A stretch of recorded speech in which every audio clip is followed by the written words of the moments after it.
Hello? Okay, I'm gonna slow jam this thing now. So again, welcome. You should all have, does everybody have a packet? It's the bright blue thing with a frog on the front. If you don't, we have some extras. Let me know. But this is gonna be the workbook that you're gonna use as we go throughout the course when we have some interactive activities. So I just wanna start by kind of giving us a little bit of the lay of the land. We're gonna talk about who we are, what the workshop goals are, and then some logistics and ground rules to kind of orient all of you. So let's start with who we are, who the faculty are. So the SWIFT faculty members and mentors are all simulationists. And we're part of the Simulation Academy, which is why that was the first word of this workshop. We're very excited about sim. But we think that our skill set translates quite well into many other settings, and we want to take a lot of what we know that can cross-translate into small groups and a lot of other experiential and active learning activities and teach that to you guys. So this can be used in simulations, but it can also be used in small groups, escape rooms, anything where you're really guiding your learners through with active learning. So when I say active learning, I might be using that interchangeably today with experiential learning. Does anybody in here have an idea of like what active learning is or experiential learning is? Kind of put your hand up if you have an idea. Oh, you. Oh yeah, I saw it. There's a level of engagement. A level of engagement with the material. What kind of engagement?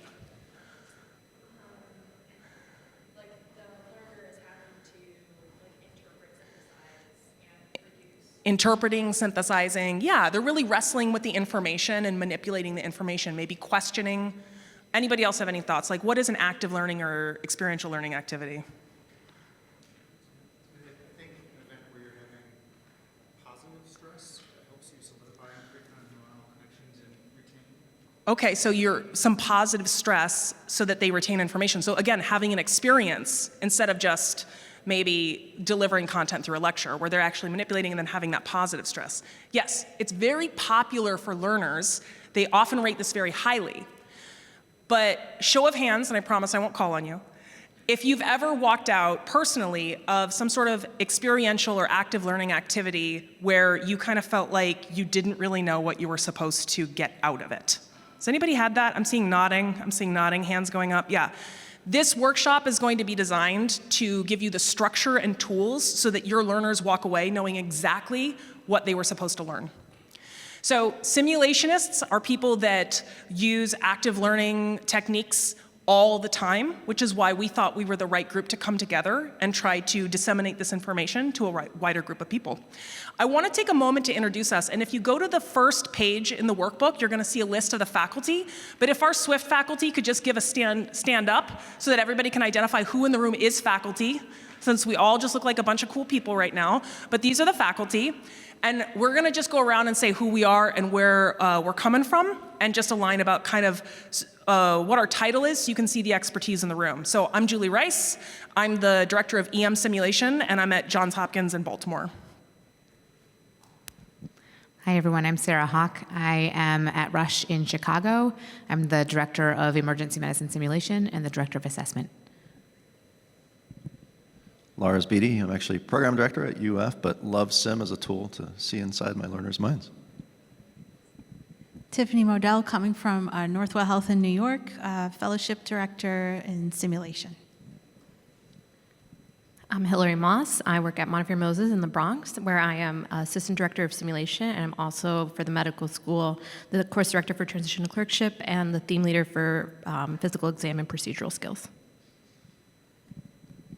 I'm Jeffrey Heiferman. I'm from Loyola University in Chicago, and I'm the simulation director for the emergency medicine residency program. Hi everyone, Steph Stapleton, Boston University, Boston Medical Center, director of EM simulation. Augur De Castro, Hartford Hospital, University of Connecticut, assistant fellowship director for our sim fellowship program. And I'm the social media guy, so if I'm taking pictures, I hope that that's okay, but if you're not okay with it, just let me know. Hi, I'm Nicole Reddig. I'm the emergency medicine simulation director at USF in Tampa, Florida. I'm Jessica Shane. I'm at the Mayo Clinic Health System in Rochester, Minnesota, and I'm the director for EM community simulation. Hi, Michelle Hughes. I'm coming from University of Wisconsin in Madison. I'm the simulation director and fellowship director there.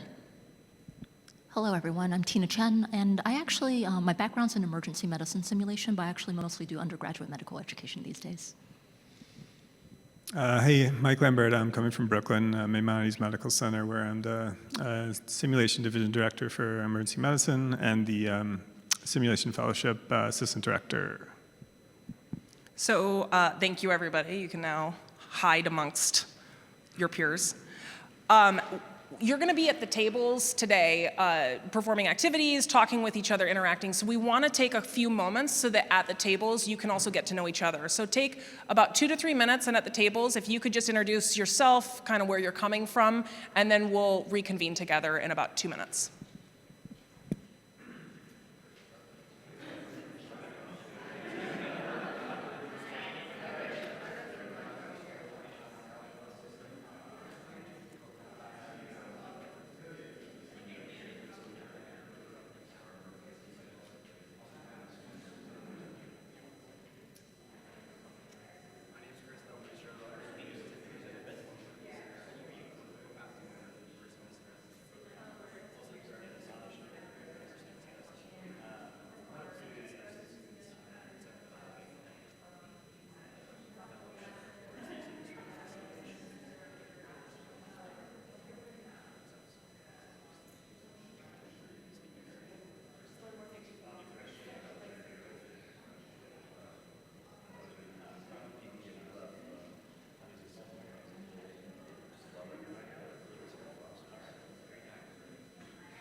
Okay.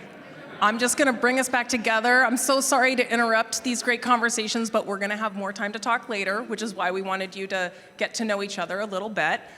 So now that we've kind of introduced everyone, let's go into what our goals of the workshop are going to be. Again, we want to teach you the skills and knowledge that are essential when it comes to active and experiential learning, and then we're going to give you opportunities to practice those skills. It would be helpful, I think, for this information to stick and for some of the activities, if you can think of an upcoming activity that you're planning or something that you do on a yearly basis maybe that needs a little bit of freshen up. Really try to apply what we're teaching to those activities and see how you could change them, make them better, and then the facilitators at your table can help you even on an individual basis try to figure out how to make your activity as impactful as possible. A couple logistics. Forget that slide, that was 2 weeks ago. So on the second page, we have the logistics here, and we did start a few minutes late, but we'll be able to course correct by the first break, no worries. So you can see here we've got a couple breaks worked in, and we have 5 different modules that we're going to be having. The modules are intended to build on each other, starting first with pre-briefing and setting the stage for your activities, then learning objectives, being clear about what you're teaching, communication skills, how to have an engaging conversation and then make that conversation directed so you're not just herding cats.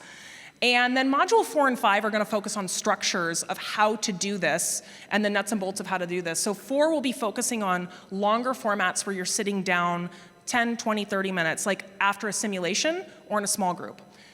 Module 5 is going to be more those quick hits where you're in the maybe clinical area and you have 5 minutes to give feedback after a shift. And we're going to show you how to structure that while incorporating everything that we learn in the earlier modules. Okay, a couple ground rules here. So we want you to feel free. If you have a question, you can participate by raising your hand. We'll try to work in your question into what we're presenting as seamlessly as possible.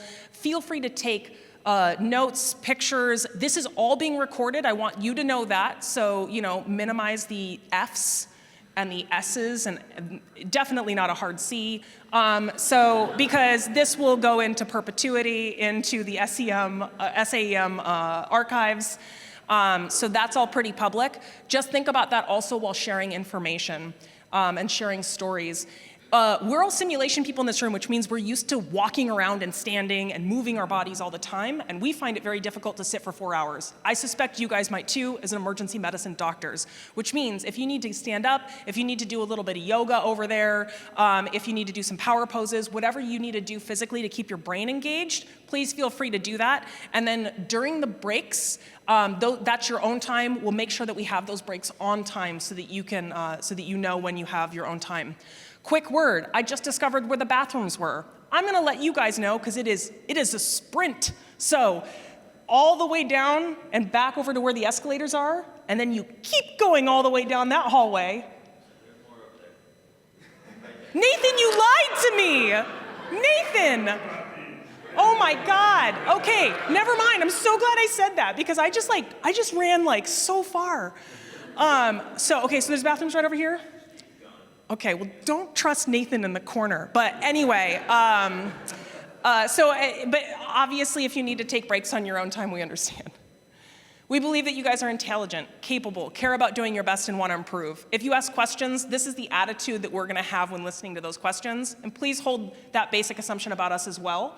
One of the best ways that you can do that for us is to let us know what works for you, what doesn't work for you. Of course, we're going to be asking you some of those questions at the end, but if you are thinking about it during the presentation, things that you particularly liked, please take a note because we really want to improve as well. Confidentiality. We all learn from sharing experiences, and we're all physicians or on the road to becoming physicians, so that means that we have a lot of privileged information we have access to. So, nothing that violates HIPAA, please. And then if you're sharing a story about learners or educators in your settings, just remember that it is a very small world. Unfortunately, I have been in many similar contexts where based on the time and the location, I have been able to just figure out who people are talking about. So please, if you're gonna share a story, de-identify and don't share parts of the story like 2 years ago at such and such institution. Nobody needs to know that part of it. And that way we can protect our colleagues just in case you're talking about somebody's worst day when they're not here to defend themselves. And you're not being evaluated in any way, shape, or form. So please, this is for you, and get what you would like out of it. And before we start with the first module, I wanted to pause and see if there were any questions. Oh, we're so excited for that first module. Okay. Okay, so we're gonna go right into pre-briefing. So, pre-briefing, how to understand and promote psychological safety to increase learner engagement. So we're gonna go over why pre-brief, what's a pre-brief, elements of the pre-brief, and then you guys are actually going to have an opportunity to work on a pre-briefing script for your own activity, education activity.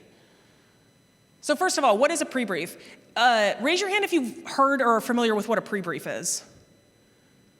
Okay, so there's some familiarity in this. We got some familiarity. So pre-briefing is something that you do 1 to 2 minutes at the start of an educational activity. If you think about a shift as an educational activity, pre-briefing is also something you can do at the beginning of a shift. So it's something that I often will do with some of my learners at the beginning of a shift.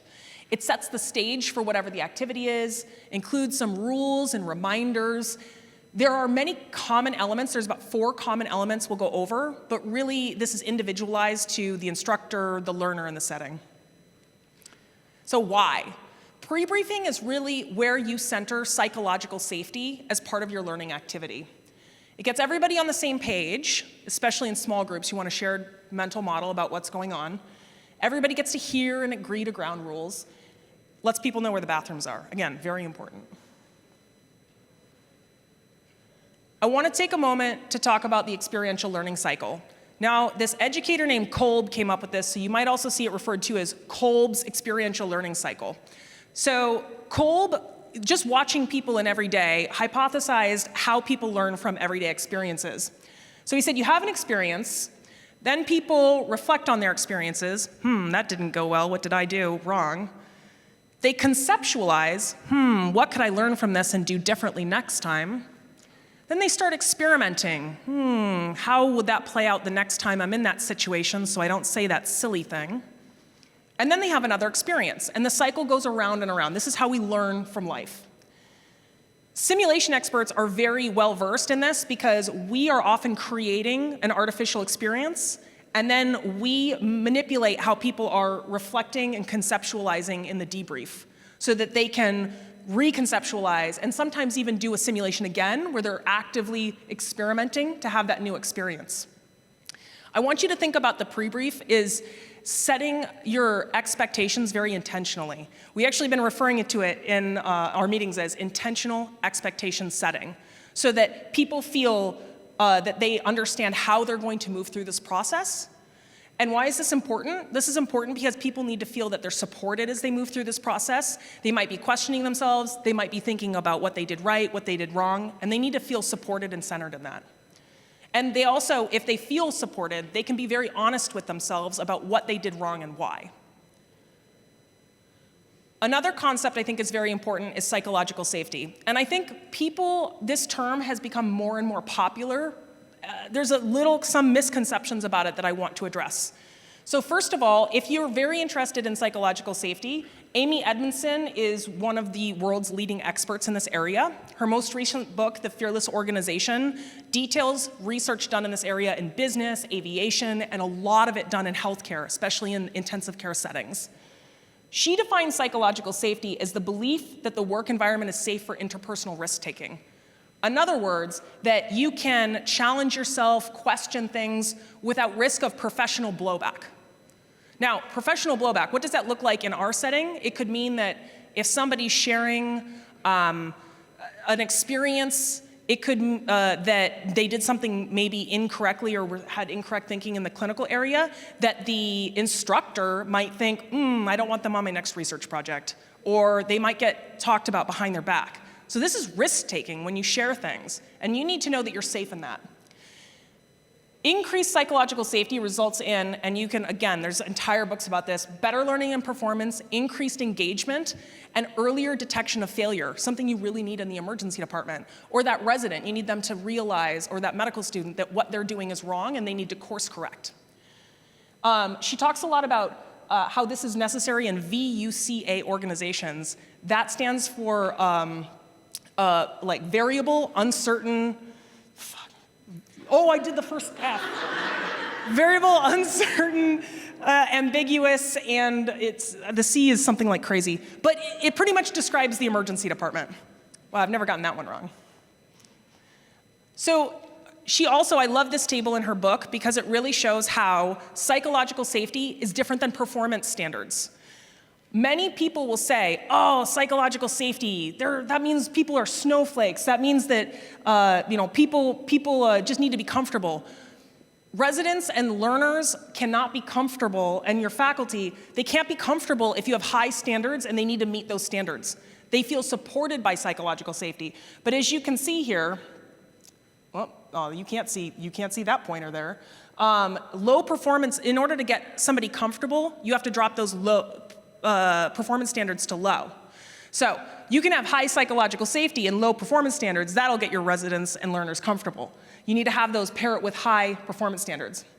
As you can see, if you have high standards, as we do in the emergency department, but you have low psychological safety, that's when people are anxious. And when they're anxious, learning, they're not going to learn as well, it's not going to be effective, it's not going to land. These two sentences, we actually have some example videos later where you'll see educators that are meaning well use these sentences. Has anybody been told that they're in a safe space before? You are in a safe space? Okay, raise your hand if you're willing to say how that made you feel. Anybody want to say how that made you feel? If I just said, you guys are in a safe space. Insincere, artificial. Why? Can you put your finger on why? They feel forced to say that? Yeah. I mean, I like that answer. I like to summarize it by saying, nobody can tell me when I'm in a safe space. I get to decide for myself when I'm in a safe space. So if you are saying this is a safe space because your intention is to make a safe space and you want to let your learners know that this is important to you, tweak it a little bit and say, my intention is to create a safe space. If somebody else at the table decides to go and disclose information that they shouldn't have disclosed and that learner is unsafe, that can still happen to them. But you as the instructor then need to follow that up and kind of enforce the confidentiality ground rules, and you need to address that problem. So people are taking risks and your job is to make it as safe as possible, but I would recommend taking this out of your lexicon because it does really feel insincere. And that's because our learners know they're being judged. They're judging you right now as you're teaching. Like, you guys, you know, I know you're judging me. That's okay. I'm judging you right back. And they have prior experience of retaliation after vulnerability. So it can feel insincere. So just thank you for letting me soapbox on that one. We want to quickly go over the elements of a pre-brief. If you go to Module 1 in your packet and turn the page, there's going to be a table that's going to summarize a lot of these elements. First, centering psychological safety. Now, it can be really hard to summarize everything I just said about psychological safety in a sentence. Thank God, psychologist and organizational behavioralist Jenny Rudolph has already done this for us. And you're going to hear a lot of simulationists say this. We call it the basic assumption, and it is that we believe that everyone who is participating in this activity or who is in this residency or the group that you're referring to is intelligent, capable, cares about doing their best, and wants to improve. You'll notice they're not saying that somebody is right or wrong. They're not saying somebody did well or didn't do well. They're saying they're smart and they're able to do it and they care about doing their best and they want to improve. So I think this is a very honest statement. I always ask my learners to hold it about me as well as I hold it about them. And that's something that we can agree on as part of the pre-brief. Sensitive topics and trigger warnings are also very important for psychological safety. Your learners are not an empty vessel waiting to be filled with knowledge. They are a full glass of a rainbow of emotions and feelings and experiences, and you need to respect that and respect that they may respond in a way that you're not expecting. They may respond in a way that's different than you, and kind of centering these things communicates respect for their response and lets them know that you respect how they might handle that. Confidentiality, you'll see examples of both instructor and learner confidentiality. You can see that during our introduction, I not only said our basic assumption, but I also talked about confidentiality so that that is addressed. This is also when I let learners know if they're being evaluated. A lot of learners, you know, if they know that they're not being evaluated, they'll engage a lot more and they're not going to be on guard knowing that this could result in a negative evaluation if they mess up. Logistics, when are things going to happen? When are they supposed to be engaged? And when are the breaks? When are they on their own time? So again, these ground rules that everybody can agree on. And then the last element is the fiction contract. The fiction contract is important for anything where there's a bit of fakeness to it or a game. Yeah. Between being assessed and being judged there, evaluated and judged? Yeah. That can be a little confusing. It can be confusing. So judgment, there's a lot of work, actually, I would go back to Jenny Rudolph. She's done a lot of work on what's called like debriefing or feedback with good judgment. The idea being that as an instructor, you are judging people and you, you hope that you are conducting yourself in a way where they value your judgment, but you are giving them judgments, and then they're going to decide whether or not they want to follow that as the instructor. So judgment, though, is different than I can be judging somebody and saying, like, I think this is good or I think this is not good. That's different than evaluation, where what we would call summative assessment, where somebody's being graded and then that can have an impact, an actual impact. You have a hard time convincing your students that they're not being evaluated. Why do you think that might be?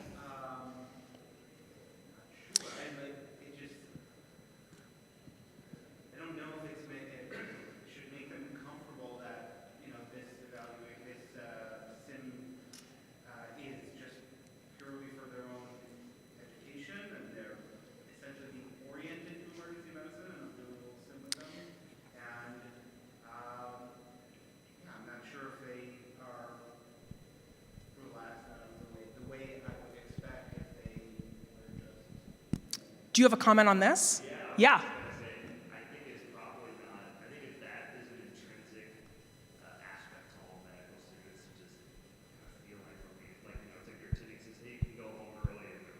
Yeah, right.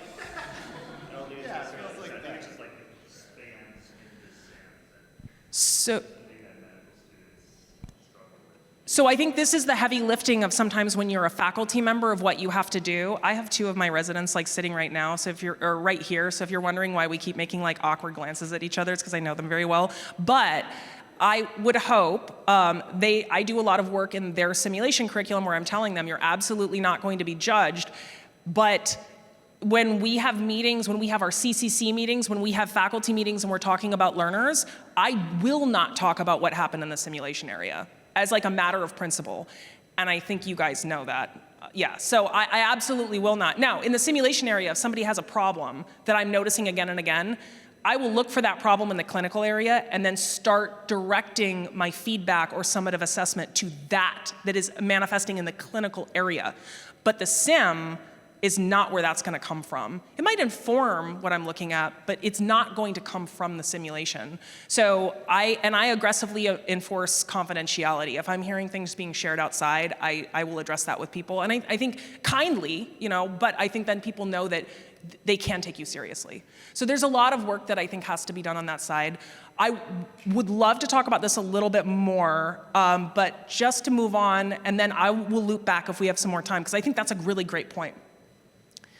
We talked about the logistics fiction contracts. So anytime there's a game or fakeness, like sim, an escape room, you need to let them know that they can play the game and learn from the game, but they're not going to be judged as if this is the clinical environment, because it's not. So I always hated doing oral boards practice because I thought I looked like an idiot because I can't think in the oral boards format.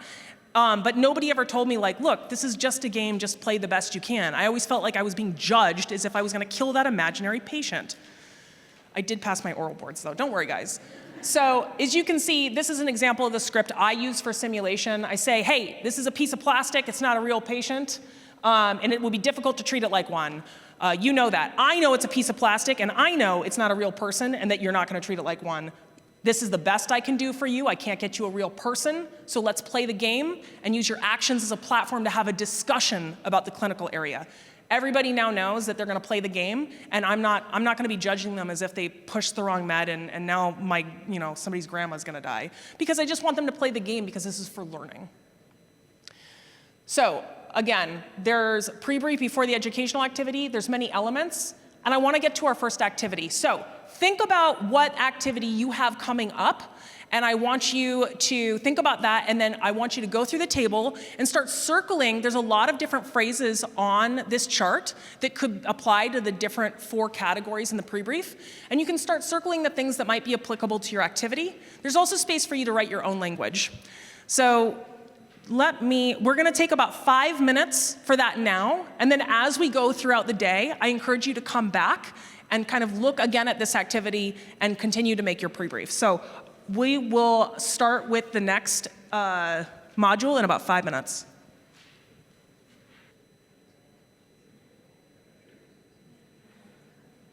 All right. we'll kind of get into it. Feel free to keep working on it for the next couple minutes, but we're going to just kind of focus a little bit on learning objectives and why, what are they, why we do them, and why they're important, and kind of how to approach writing them. So, learning objectives. So learning objectives are statements that kind of describe very specific, measurable, and observable outcomes that the learners should be able to achieve after engaging in that educational activity or instructional session. They provide clear focus and direction for not only the learner, but also for you as the educator, and guiding the design of the curriculum, instruction, assessments, and then really kind of articulate what learners should know and understand and take away from all of that. So there's this nice, great acronym, I'm sure a lot of you guys have heard about this SMART acronym, that kind of takes you through what makes a good learning objective. So usually encompasses components of this SMART acronym that are specific, so clearly identifying that knowledge, skill, or behavior that you're hoping that the learner can demonstrate at the end of your activity, something that is measurable, so specific criteria for assessing whether the objective has been achieved, allowing for either, evaluation if that's the intent, or just kind of assessment of did they achieve that part. Achievability, which is kind of the next one, so really setting achievable, realistic, and attainable goals that are within the realm of your time, your activity, your learners' capabilities, making sure they are relevant to align with the broader goal of that specific learner, the program, the curriculum, whatever it may be, and really addressing the needs of the learner. And then time-based or timely, which really indicates kind of when the objective should be able to be achieved. Is it at the end of one session, the whole year? Kind of making sure you address that as well. Why are objectives important? So we kind of hit a lot of them already, but very, very kind of succinctly, you have to make sure you're clearly communicating the goals, both to your learner as well as to your facilitators, making sure you know what your goals are in your objectives as well as the educator. And, especially when things are so complex, sometimes you want to make sure you can take away something at the end of that educational activity or session. Making sure that it helps you guide your curriculum development, your educational activity development, just kind of making sure that you're staying on top of having a blueprint for designing that curriculum and activity, making sure it stays organized and relevant, and it's aligned with what you're hoping to achieve. Objectives are important in terms of focusing in directions for the learners. Really kind of helping them navigate that vast amount of information. So instead of just spewing a bunch of facts and data and information, kind of focusing on these are the things that I actually want you to take away from this. And can really help with not only the learners, but also you as a facilitator, the teacher, the educator, making sure you hit that, but also if you're not the one facilitating your activity, what are they gonna make sure that the learners can take away from it, instead of just being here, this is what I taught last time, and just hoping they can figure it out. There's also some things to keep in mind in terms of teacher objectives or institutional objectives. You want to make sure that if you are using that activity for assessment or evaluation, that you're hitting those objectives clearly. So if it is being graded, aligning kind of your assessments with specific objectives, and educators can also measure the extent in which the learners have achieved those intended outcomes, and providing valuable feedback and guiding that further learning. And then one other big area is supporting support for alignment with your educational standards. So this is a little bit more kind of broad in terms of curricular standards, or you're teaching for the medical school, you have to make sure you're meeting accreditation standards, competency frameworks, same with ACGME, making sure they're hitting their milestones. And then, I think some added bonus is making sure that you're able to kind of assess how you're doing in terms of your promotions, and, collecting those assessments, making sure that you're helping yourself as well when you're performing these activities. So Bloom's taxonomy, I'm sure a lot of people in the educational world have heard of this. Benjamin Bloom kind of came up with this, I think, in the 1950s, and it's undergone tons and tons of revisions and updates. However, the original taxonomy really consisted of 3 big domains of learning in terms of cognitive, affective, and psychomotor. We've really kind of expanded upon that, but the point of Bloom's is really to allow for you to kind of decide as the educator how you create your objectives that align with the desired learning outcome, right? So you can see this is kind of in opposite directions, but it's starting with just remembering, recalling simple facts, kind of taking that to understanding, applying, analyzing, evaluating, then kind of the ultimate is creating their own content or own educational initiatives. So really kind of making sure that you're aligning your objectives with that desired level of that cognitive domain. If you guys look in that module 2, the AAMC has a really, really nice one-page sheet in terms of how to kind of write good learning objectives. And on the back side of that actually comes with a really, really nice set of some kind of verbs for that level of learning that you're hoping to achieve. So, you know, instead of just using the same word over and over again for like, they learned this, they're gonna remember this, it gives you a little bit of a thesaurus to expand upon. Briefly, just kind of touching upon instructor versus learner-driven objectives, realizing that your objectives might be different than your learner's objectives, just kind of keeping that in mind, right? So you have instructor-driven ones where the focus is on teaching your goals or your set of knowledge or your specific skill that you're hoping to do. It's designed by educators, and the emphasis is usually more on the content delivery, sometimes it's a little bit broader. The learner has different objectives where they're hoping to, you know, they have their own needs and their own goals out of that session. They usually, you know, there's more measurable outcomes, it's usually more specific. Why is it important to kind of make sure you know the difference is to make sure you're kind of aligning with that learner-centered education, you know, making sure you're meeting the learner where they are at also, not just spewing what you think they want to know, but kind of making sure that you're achieving their goals and making sure that they can take away something. It kind of really enhances that relevance and that engagement with these adult learners and is more effective in learning design. It can also hold you kind of more accountability and be able to assess that better. All right, so really getting to the main bulk of this is we're gonna go through kind of quick steps on writing this learning objective. This is also from that AAMC handout there, and then we're gonna go into the activity of reworking those learning objectives that I had you write at the beginning of this. So one approach is to really think about writing objectives by kind of completing this phrase in your mind. So after participating in this session or this curriculum, this didactics, this simulation, the attendee should be able to, what do you want them to take away from this? Taking a verb from that desired level of knowledge or skill, kind of based on that Bloom's taxonomy, and then making sure that you review that objective to make sure that is something that you can achieve at the end of your session.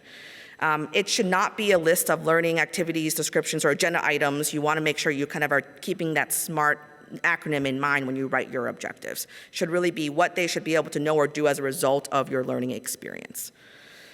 Very quickly, we have a really quick example of just, you know, maybe a little bit more of a generic or not as well-defined learning objectives. So you do a simulation or you do an oral boards case. I just want them to understand how to manage DKA.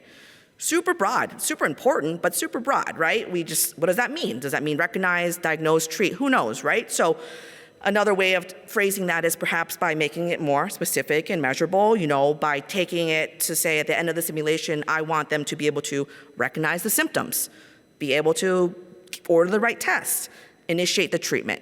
It's a lot more kind of following that SMART acronym. So in your books, there's a little bit of room to rework the prior objectives. I'm hoping you can kind of keep some of these things we talked about in mind. Why don't we take like 2 minutes and write them again, and then once you guys are done, feel free to start talking in that small group. We're gonna go till about 2 o'clock and then just kind of discuss and kind of hopefully people are willing to share what they did before and what they learned and kind of how they reworked it.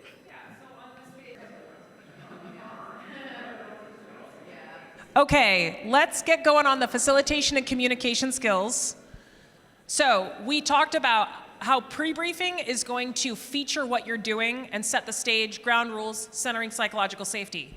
In learning objectives, it's being clear about what you're teaching so that you can communicate to other educators what is in your curriculum. I find that very helpful. If Michael's written a curriculum and I want to borrow it, if I can see his specific learning objectives, I know exactly if I can use it and if it's going to achieve what I want.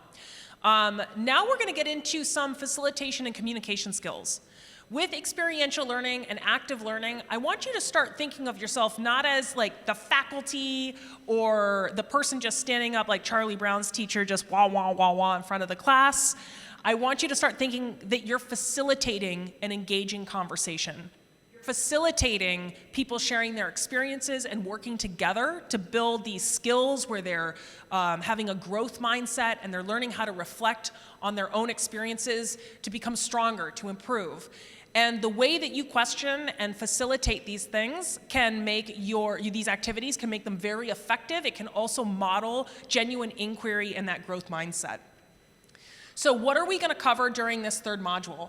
We're going to cover how to engage everybody at the table. I'm a talker. You guys might have kind of gleaned some of that. I can talk all day. It's not a problem for me to chat everybody up at the table, but that's my special superpower. I have weaknesses. Some people, engaging everybody at the table and chatting people up and getting people to share, that's not your superpower. So we're going to have a skill set that's going to help you with that. Keeping the discussion on track. Now, you might be really, really good at having a great conversation with people, but it starts becoming like herding cats. You know, everybody's running all over the place. They're talking about what happened last night on the shift, what happened yesterday, and some sort of everything. Everybody's all over the place, and suddenly your conversation is just off the rails. So we're going to get you strategies to keep the discussion on track. We're going to talk about some challenges with communication. There's a lot of different topics there, and we're going to go through those with some examples. And we're going to give you a chance to practice some of these skills in the next activity. So, engaging everybody at the table. How do you get people talking? First, you want to set the stage, encourage the conversation, and effectively use silence. So, I got my little group of silent crickets up here. Just imagine at 7 a.m., you're teaching the med students. You get that 7 a.m. small group, and you throw out your first question, and they're just like silent. And it's super awkward, and you have to start calling on people, and then you feel like a jerk. We don't want you to feel that way, so I'm going to give you some tools so that you can get everybody talking, even at 7 a.m. First of all, setting the stage. Pre-briefing, again, module 1. This is when you can start by, you start with a little pitch, the basic assumption, confidentiality, what you're going to do, how you want people to engage. So you start setting those expectations. Also, your mindset. When I was first starting as an educator, I would really check myself going in. I would say the basic assumption, I would be like, remember, they're intelligent, capable, care about doing their best and want to improve. And I am too. And I would really think about how curious I was about their thinking. I am really curious about my residents' thinking because I now am becoming generationally separated from my residents. Here they are. That's okay, coffee is super important and it's not for free, apparently. Yeah, usually it is. It's okay, guys. I'll stop calling you out. So you need to be curious. I'm really curious about their thinking. I like to think, what is it that's really making me curious about their thinking? And I think that when you have that perspective, they also will become curious about your thinking. Model good listening, model being interested, because it will engage them as well. I mean, I think we've all probably been in some sort of environment where you can tell that the faculty isn't really interested. Yeah, I see some nodding, like not really interested in what you're talking about. Then you don't really want to share anything. So be present for your learners and find out what's exciting and relevant. I have JVNs getting curious up here. Once you start cluing into the word curious, if you listen to podcasts, like I listen to podcasts, you start noticing they use the word curious all the time. Like the guy that does the daily for New York Times, every other question is, I'm curious about this, I'm curious about that. It's a very effective questioning technique, so you can even just, if you're very tired, use the word curious. I'm like telling you guys all my tricks now, so don't tell everybody else. Okay. This encouraging participation, this is we're going to call it the engagement toolkit. Now, in your packets under module 3, on the second page, you're going to see a table in which we summarize this engagement toolkit, where you'll see what the definition is for each one of these moves you can make as a facilitator, and some example prompts. I'm going to go through these, and then we'll have an activity so that you can practice them. So it's important to say that these are kind of moves you can make as a facilitator to guide and nudge a conversation in an area that you want, or to get them your learners to expand discussion in an area you think has a lot more information you want to draw on and expand.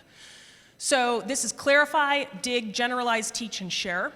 There are many different versions of this published. We're using some of the language that's used by the Center for Medical Simulation in Boston, but you'll find very similar things to this in many different published areas.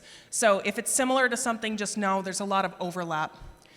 I'm going to be using an example where I work through them in the order that I'm going to present them, but know that you can use these out of order.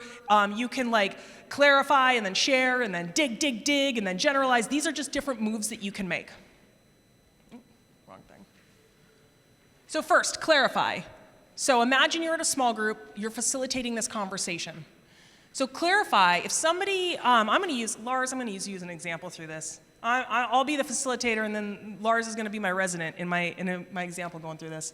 So clarify. You're going to get more information from whoever shared something or whoever contributed so that everybody at the table, and we want everybody at the table here, if Lars has a contribution, to be on the same page so that they're part of kind of having a shared mental model so that they can all participate. So if I want Lars to clarify, let's say we just got through a simulation focused on communication. And in this simulation, there was an angry family member actor, and I could tell Lars was really frustrated with this actor. So yeah, Lars is like, ugh, I can tell he's so frustrated. And he says, oh, that was really frustrating. So I might want to talk about that if I want to talk about communication strategies. And I might say to Lars, can you tell us more about what happened there so we can all be on the same page? And so then you can start describing what happened so that everybody at the table will start getting on the same page of exactly what happened to Lars. You're just going to be nodding a lot in this example. Okay, dig, the next move, dig. Encourage reflection. So this means that Lars I'm asking him to clarify what happened, and then I might want him to reflect a little bit on it. I want him to dig in. Examples would be, tell me more about what challenged you about that experience. What lessons did you learn? I want Lars to dig in and figure out what was it about that frustrated you so much, and what challenged you. And so, Lars will keep talking there. This gives everybody else at the table to be thinking, oh yeah, that's happened to me before, and they're on the same page. We're all thinking along the same lines. Share. This is where you decide, hey, Lars has said a bunch of really great stuff, but I see a lot of head nodding and I want other people to contribute. So I might say, who else has experienced something similar to what Lars was experiencing? And that's my cue to now look at the rest of the table and get other people to start sharing their experiences. Now, as you can see, there was a little bit of back and forth with me and Lars at the beginning, but now in the share, people are going to start sharing experiences, and often a conversation will start. And I can take a little bit of a step back as a facilitator and let people start talking about similar experiences and what's happened to them. Generalize. This takes the point and relates it to a broader topic or real world. The thing I most am relating to is the clinical area. So this is when I can say, what the group has now shared all of their similar experiences. I could say, sounds like this is a common thing.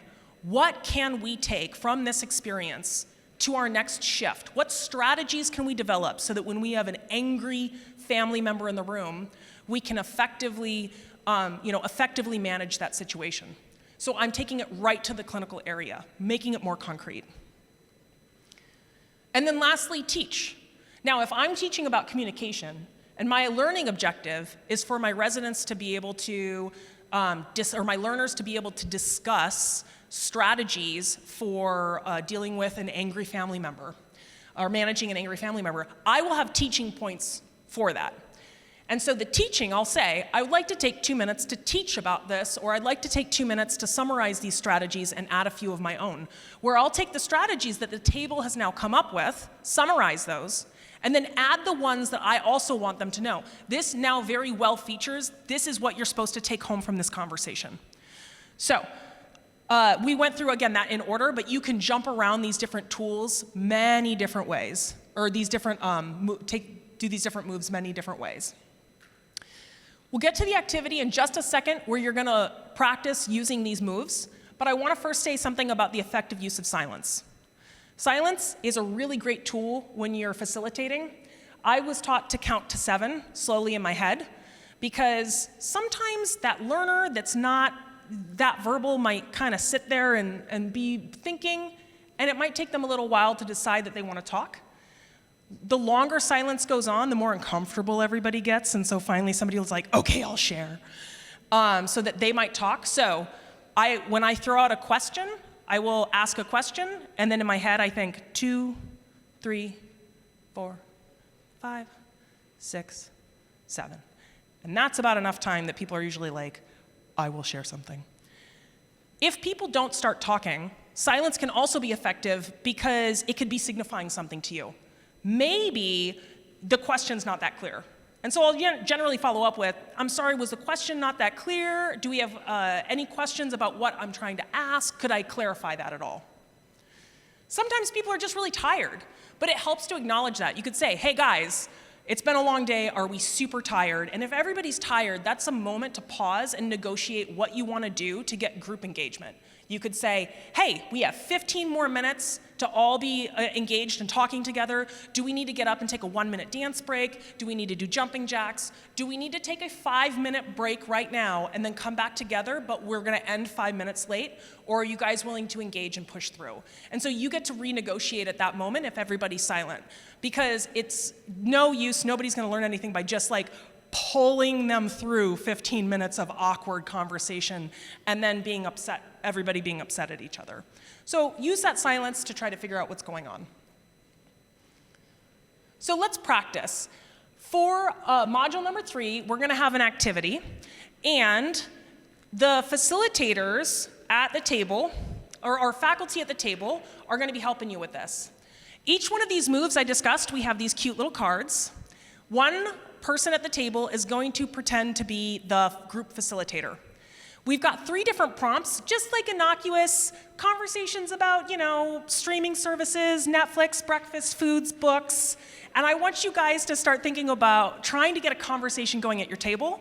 Whoever's the facilitator, you can use these cards to kind of show people what you're trying to do, and so you can start being intentional about how you're bumping this conversation around and manipulating the conversation in whatever way you want, because there's no real objective here. So you could have an objective, or you could just try to manipulate the conversation.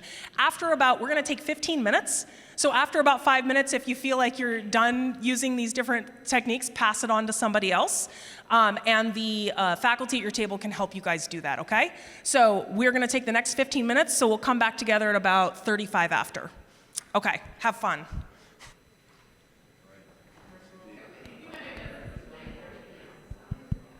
Okay, sorry to interrupt all the conversations.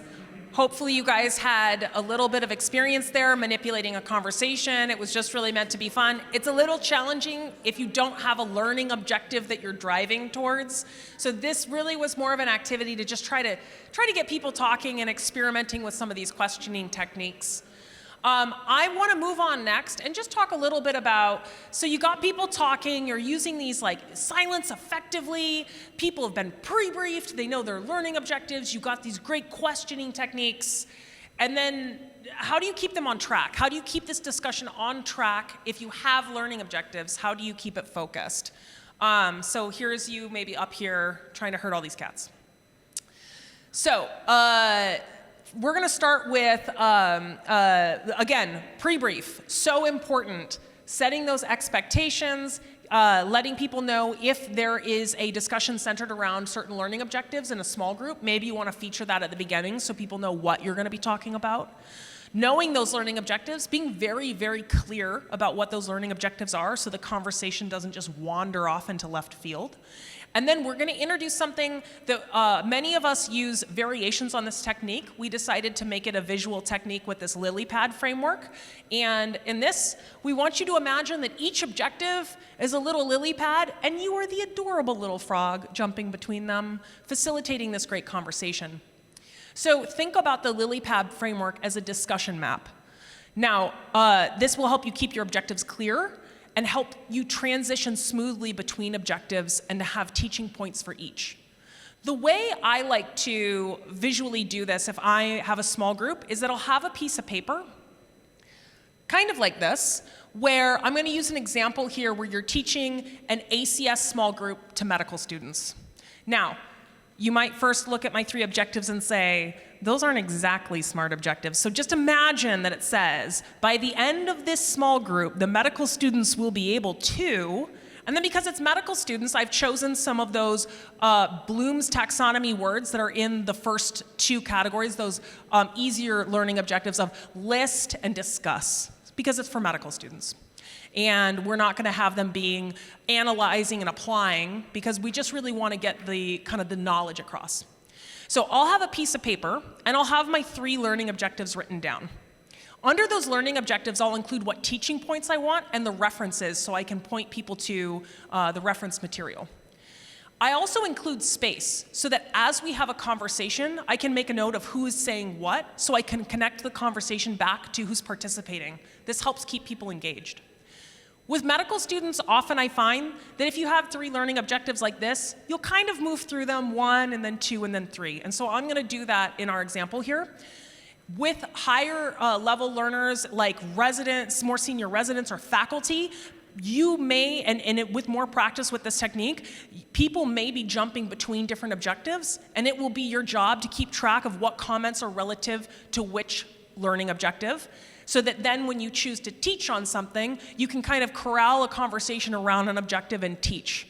And make sure that you go back and find whatever relevant statements that were made. So with more and more practice, you can make something feel like a natural conversation that people are really learning a lot from.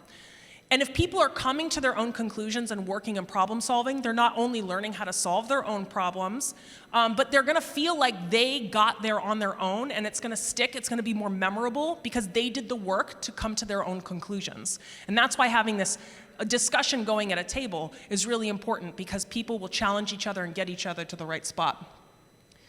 So back to our example here. So you're the little like instructor frog, adorable swift frog here. So you first will start up on list emergency conditions that present with chest pain on this activity. So lily pad number 1. On this listing, that's pretty easy. I would just throw out to the group and say, can you guys list the different emergency conditions that present with chest pain? Great, they start listing. Then, when I feel like they've saturated, I can say, okay, so this is what the group came up with. Here are the other emergency conditions. These are the 7 emergency conditions I want you to know. Great, teaching, very clear. You can then maybe have a transition statement at that point and say, I want to discuss, moving on, some of the management. And as you come down to objective number 2, I might generalize and say, who has seen acute coronary syndrome managed in the emergency department on your rotation? Who has seen that? What things were used? What medications were used? And get them discussing that so that they can start coming up with, aspirin, heparin, things like that. At the end, when I feel like that conversation is over, I've dug in, I've clarified, I've generalized, shared, I can then hit my teaching, maybe AHA guidelines for ACS management, and say, these are all great things. I want you to point you to AHA. Those are the guidelines you're going to look to. Very clear. Then you can transition to the next thing. Maybe somebody previously had brought up Lovenox and somebody had brought up heparin, and you can say, I heard both of these things come up, so let's start discussing when Lovenox would be appropriate and when heparin would be appropriate, and what are your thoughts? And then you transition into that next learning objective. Maybe you have a paper then that you want as part of your teaching, an article that you want to share. So you can see that this keeps things very clear. I think for some people, the visualization helps them quite a bit. For others, you might just want to write these things down on a paper. But I find then that my small groups are often, I have files in my computer that just have the different questions and then have the teaching with references. And I'm able to then facilitate small groups, and I don't have to have some big PowerPoint that I have to maintain. So the lily pad framework also just helps you clearly summarize the discussion. And you can just think of those little lily pads and your objectives and just say, remember, today we discussed the causes of chest pain, the management, and then we discussed a little bit about the important differences between when to use Lovenox and heparin. So it helps you refeature at the end. We want to talk now about some special challenges in communication. I think a lot of you probably have some experience with this, and Sarah's going to be sharing some different categories, as you see up here, and then kind of some relevant stories, and yeah. All right, so I want to take a second to highlight a couple of special challenges that you might run into in communication. Because I think some of my questions as I was in your shoes were, okay, but what do I do when this other thing happens? Because that happened last week and it was really hard. And so I'm gonna focus on these 5 topics, and we'll go through a couple of suggestions and a couple of examples from my own teaching career. So I first want to talk about sensitive topics, because this is something that I'm sure many of us are being asked to teach about using simulation in various modalities. And it's really important to not surprise your learner with specifically sensitive topics, things that usually you would offer a warning about the content, things that usually you would discuss in advance. That's not the time to send your learner in, as our table was talking about earlier, cold. That's not an opportunity for you to surprise your learner. And so I will specifically say, if you are addressing a sensitive topic, such as sexual assault, intimate partner violence, other things that are on this list here, really consider offering a specific and tailored pre-brief on that day that addresses the fact that this will be part of the conversation that you're having that day. And I'll tell you, we recently at Rush held a simulation day where we enlisted the help of the standardized patient team, and they enacted patients who incidentally had a finding that was significant for intimate partner violence and needed specific addressing in that standardized patient conversation. And as part of the pre-brief on that day, we offered the information that there would be 2 cases with standardized patients who will be enacting patients that experience domestic violence. And we want you to know this in advance, because it may be triggering to some of you. If you feel unprepared to participate in this workshop at this time, it is okay if you step out and do some learning on this topic in a different area. And giving them the opportunity to opt out, giving them the opportunity to have whatever response they have to that teaching on that day, and letting them know you'll be in small groups, you'll be in pairs, you'll be in a situation where you're supported by a faculty member with a debrief and a conversation after the fact that will include that standardized patient. Yes? I wonder about the opt-out, like, they're not going to be able to opt out when that patient in real life comes to the ER. And so I'm in this discussion with the med school, should we allow students to opt out? So opt-out phrasing is important. You're absolutely right with this question, though, of how do we make sure that everyone's had sufficient experiences to allow them the learning that's needed. And I'll give you an example of how we've solved this at Rush Medical College. When we've had students that didn't feel comfortable participating in the GU exam teaching days, for example, in the presence of peers, they've experienced one-on-one teaching with a faculty member upon request, and we've offered that as a way of allowing them to be in a more comfortable setting, but also allowing them to experience a critical exam teaching day. And that's not always going to be able to be, accomplished. But if you're able to offer an alternative for a required experience, that would be one way of using the opt-out phrasing. For our residents, we expect that we'll repeat this curriculum during their residency. And I would say not all of our residents are present every day. And so if they opt out of that experience, it's meant to enrich their learning, but not necessarily a required curricular element. But I can see how that would be challenging in the med student example. In our residency program, when we have, and I'll use the example, we have a postpartum hemorrhage exam or simulation, and we might have opt-out language for maternal mortality, because we have a lot of pregnant residents, pregnant faculty, and that might be something that's quite distressing for them to be involved in a simulation. So if I notice that somebody has opted themselves out, it is then my responsibility to loop back with them and make sure I acknowledge that. What I often find is that people are really grateful that you noticed and that you care, and you can then decide to have a conversation with them about how important it is that they're going to need to develop strategies so that they're not blindsided and triggered in the clinical area when this comes up, and have a more tailored personal experience, and maybe that doesn't need to be in front of their peers the first time. So it's also about acknowledging and trying to figure out how you can meet that learner where they are. Excellent. So just making sure that we give that opportunity for our learners. The final thing that I will say is that offering the opportunity to opt out also normalizes stepping back in the case and allowing another learner to lead the case in a way where we've said, hey, if you're not feeling comfortable leading this case as well, you can offer that leadership opportunity to your peer who can then lead and you can observe. So that's another option of the way that opting out phrasing enables your learner to be a participant without necessarily being the primary participant in that case, knowing what it's about in advance. I want to move on and talk a little bit about distressed learners. And in order to do this, I'll tell you a story. You don't know about the swirling rainbow of experiences that exist inside your learner when they walk in the door. You don't know what night shift they just finished. You don't know what home environment they just came from. And I was doing a sim for my group of resident learners some time ago, and we finished the sim. It was a case of a patient with chronic illness who had a decompensation during the simulation, had a code that would have happened no matter what the learners, however the learners had intervened, ultimately was able to achieve ROSC as part of the simulation, but was a very challenging code for all of the learners to go through and get to the end of. And during the beginning of the debrief, I kind of started with, well, how did that feel for folks? I noticed a resident that was a little withdrawn at that time, and I asked that resident, how are you feeling about this code right now? And the response I received was, this was really, really close to a code that we just experienced in Pod B the other day, and I'm really not in the place where I can talk about it.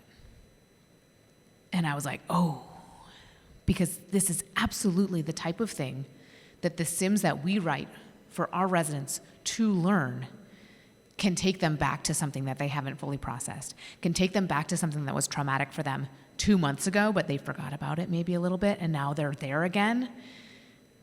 And as a result of that interaction, I was able to not specifically ask that resident for any further feedback during the debrief. And I noticed that he remained engaged, but kind of stepped back a little bit and watched the other residents carry on the conversation of the debrief. But in asking that question, I was able to identify that this was not a time to ask him about his actions, to ask him about the way that he interacted with the simulation. So keeping in mind, you probably have one of these in one of your groups, and you don't know at what time they'll end up being a little bit, again, triggered by a topic that you don't anticipate might trigger that particular person.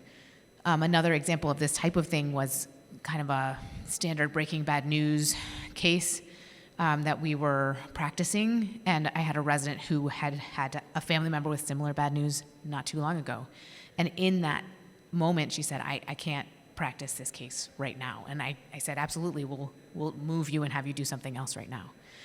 So keeping in mind that this is a thing that does happen, and arming yourself with the ways in which you can potentially manage that, or at least recognize it and offer, say afterwards, to say, hey, how are you doing? Do you need to talk a little bit more about that? Because I did loop back with that resident, and while they appreciated my attention, they were like, no, it's cool, I'll deal with this on my own. Switching gears a little bit, how about disengaged learners? Sometimes it's hard to tell the difference between these two, but I think many of us might have had that learner that's kind of over here with their leg up on something, watching the sim. And I've had, from time to time, a learner that's like that. And I know when they come into the room that they're going to be kind of like arms crossed in the back and watching their peers as they learn. Embrace it if you can. Offer them leadership opportunities when you can. But my advice about this, after hearing from one of those learners later on, who became one of our best simulation advocates, who became someone that consistently spoke highly of our simulation curriculum, and subsequently personally thanked me for my involvement in their development because of the simulations that I provided, I was like, really? Huh. My advice about this is some people are just going to be that. And I would say carry on, continue teaching the way that you teach and the way that you're learning to do so, and your learners will learn. And some of them will just learn in a different pose than your other learners might. I I also want to talk about this really hard thing, which is constructive criticism, constructive feedback. We're going to talk a little bit later about the way, the how. That's not what this is about. This is remembering to recognize an opportunity to offer corrective feedback. If there's anything that I've learned from the evaluations I have solicited from my residents, it's that they actually really want constructive feedback. What can we improve about this program? More constructive feedback. I'm like, really? I feel like I tell you something every day. They really want to hear that constructive feedback delivered in a respectful way. And so especially when there's something that you see that's unsafe, especially when you see that there's something that needs to be corrected, really make an effort to write yourself a note, tie something around your finger, make sure that you talk about it. I gave a couple examples here.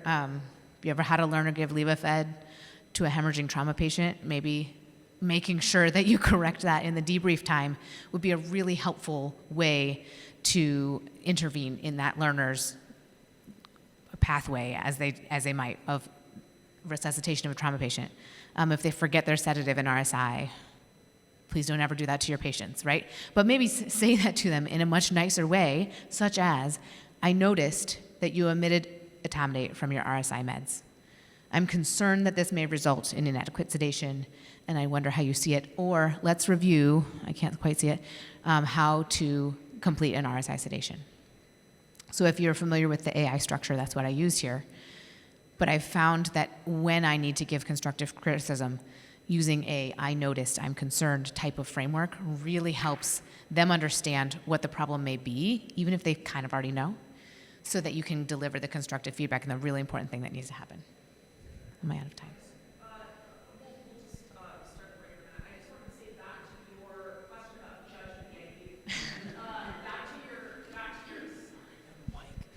Back to what you were saying about judgment. So if you go back to that, the AI structure.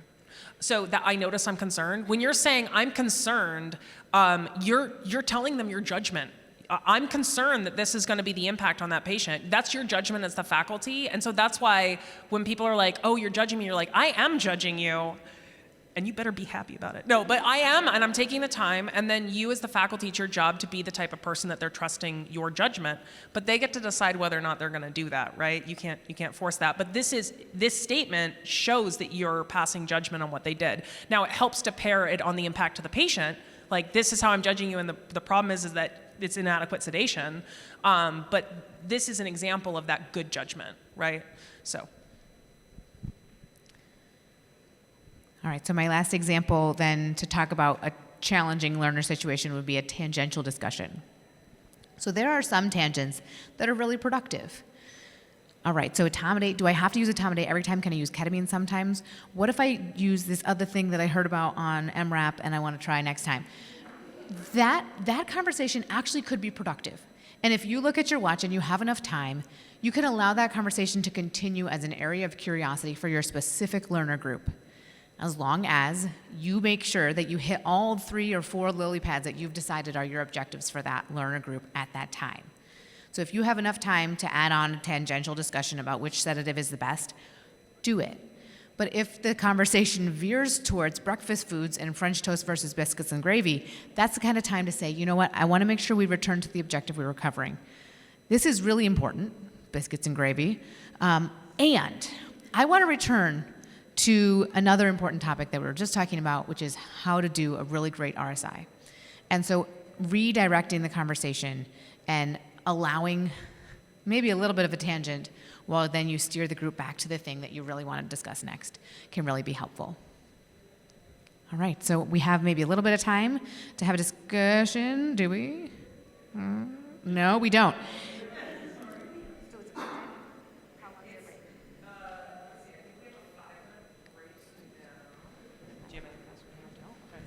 I think we have a 5-minute break. I just wanted to say quickly on the tangential discussion, remember when we were talking instructor versus learner-driven objectives, sometimes that tangential discussion is what the learners really want to talk about, not the breakfast foods, but if it was like the MRAP episode, that might be something that the learners, it's really important to them. So you kind of add a little lily pad and say like, well, here's my objectives as an instructor, But then the learners came up with their own objective, and we also want to discuss that. And that's when you allow that learner objective, because that's what's really, really important to them. So that's sometimes those tangential discussions are them telling you where they really want to go, and it's interesting, and it can really engage them for a little bit more boring objectives. But yes, we're going to take a 5-minute break now, and we're going to come back at 3:05 for the 4th module. All right, good. Hello. Hello, everyone. How are you doing? So I'm going to go ahead and get us started just so that we stay on time. Just to quickly reintroduce myself, my name's Tina. I'm from St. Louis University. So far in this workshop, we've talked about pre-briefing and designing smart learning objectives and how to facilitate a structured discussion. And now we're going to talk about one of the educational environments where you might use these tools and put it all together. We're going to talk a little bit about structured debriefing. So I just want to highlight that this curriculum was developed by the Simulation Academy as a collaborative effort. These are learning objectives, and the way we're going to hit these learning objectives is that we're going to first talk about some of the very basic principles of debriefing, including the concept of using a debriefing structure to scaffold a learning conversation. After that, we're going to watch and talk about some video examples of optimal and suboptimal examples of debriefing behaviors. And then after that, we're going to practice these skills in the small groups that you're sitting in. So I'm going to start off by just talking about what is debriefing. So debriefing is an educational strategy that enables learners to be led through a reflection of events and learner actions and develop strategies for the future. So this is a learning conversation that's facilitated in a way that promotes introspection and change. So this is a tool that we can use as educators that allows us to allow learners to get the most out of the experience that they just had. Without self-reflection, it's really hard to create meaningful change, right? So the idea is that debriefing creates an environment where that self-reflection can occur. Debriefing allows learners to evaluate their decisions and improve on their understanding. And debriefing helps learners develop this lifelong habit of self-assessment. So most commonly, as a simulation educator, I debrief after high-fidelity simulation, but I do want to highlight that debriefing can be used in other settings, such as after a clinical event or in some sort of structured in-classroom setting. I do want to point out, too, that debriefing works best, structured debriefing works best under some environmental conditions. So there has to be, for example, a planned moment for the debrief. Learners have to know that this structured debriefing event is coming. There has to be enough time allocated to it. And it works best in small groups so that learners can do some of the self-reflection work in an individualized way. So let's talk about how do we debrief. So there's a bunch of different published debriefing structures and cognitive aids and tools, but in general, all debriefing structures go through the same 3 phases. So there's an initial reactions phase, there's an analysis phase, and there's some sort of summary phase.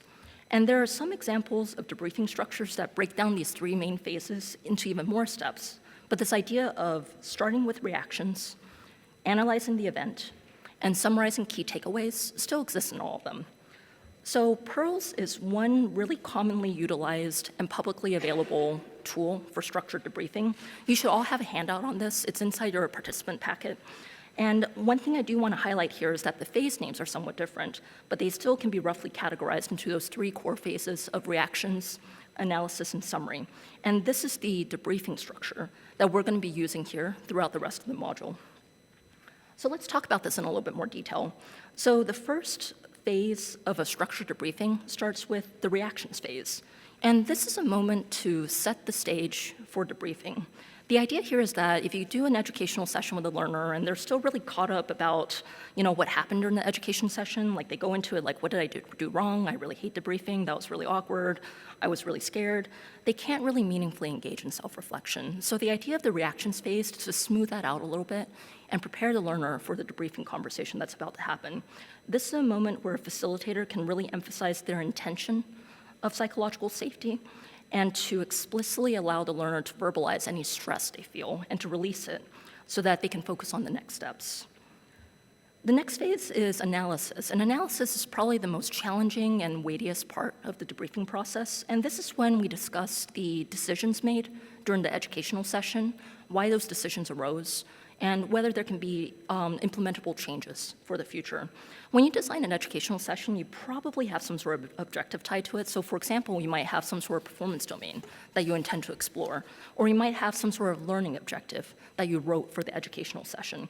So your analysis questions at this phase should be shaped to examine your learner's thought process around these objectives. The Pearls handout on the backside has a number of suggestions on how to approach these questions, and I hope that the previous section on communication and some of the practice you've done has given you some ideas as well on how you can clarify or generalize or share or teach as you try to facilitate a learning discussion. And I hope that the previous module also gave you some ideas on how you might use some of those tools to hop around from topic to topic or learning objective to learning objective. And finally, these are some of the questions from the Pearls handout. And finally, we end with a phase that allows learners to summarize and reflect on key takeaways so they have something tangible to take away from the session. So what I'm going to do now is I'd like to show you an example of debriefing using the Pearls debriefing structure from top to bottom. So this video, I'm going to take a moment to load it up, but this video is about 3 minutes long. And what we intend to do here is it depicts a facilitator leading a learner group through a debrief after a cardiac arrest simulation. And what you're going to see is you're going to see, it's on purpose because now I have to make it like duplicate. It was like extended before, so now I have to duplicate the screen. So yeah. And it's going to work, guys, because Nathan is a genius, and he's going to make it work for us. So what we're going to do is we're going to see the facilitator use the Pearls debriefing structure to guide their learners through her plans for debriefing their actions. And as we watch, I'm going to be pausing the video periodically to point out elements of the Pearls debriefing structure. I'm hoping that you guys will follow along, too, with your handout in your packets. So as we start this video, the facilitator is going to start by setting the scene. All right, nice job, everybody. Let's take the next few minutes and kind of just debrief after that case. Kind of as a roadmap of where we're going with this debrief, let's start off with hearing some of your reactions. I want to get some of your emotions and feelings about what happened. Then we'll recap the main steps of the case. We'll analyze, kind of the case and highlight some of the actions that we're taking and some of your thought processes and decision-making behind what you guys did. And then we'll follow it up by summarizing and doing some take-home points. Cool? All right, again, I wanted to just, reiterate something that we always talk about in SIM, right? Everybody here is in a safe space. What we talk about here stays here, right? All we ask is that you do the best for the patient that's in front of you, right?